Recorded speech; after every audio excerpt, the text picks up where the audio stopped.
last session we had learned how to create bubble and scatter chart. Today we will have a quick view to add picture fill in the chart. So these are the chart. You will just do double click, format. Under fill we can see option as picture or file. So you can add the picture from the file or you can add the gradient or textures. Okay, solid fill, gradient fill or picture fill. If you want to change the image size, not the size, image, then you can go to stock fill image or from file. So from stock image I'm going for this one, say this option.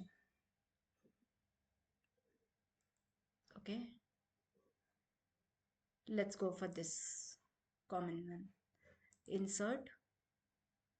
So picture size is picture image is change. Okay, you can use the image as per the chart. Okay, now if you want to make some other chart fill, then you can go for add the picture or texture fill, insert chart. You can insert chart from the file or online pictures, or even you can add the icons. So from stock image you can go for some other stock image. You can go for Illustrator, cartoon people, or some other options. So let's go for some illustrators.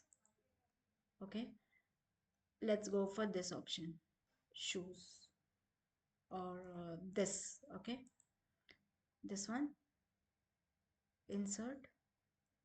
So in this way you can add the image to your chart, and you can change the opacity of, like, the transparency of the picture.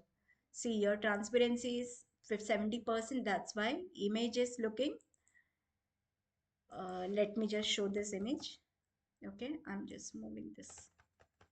So image is looking transparent. If you want to make changes to the reduce the opacity, track transparency, then you can change the picture size, transparency.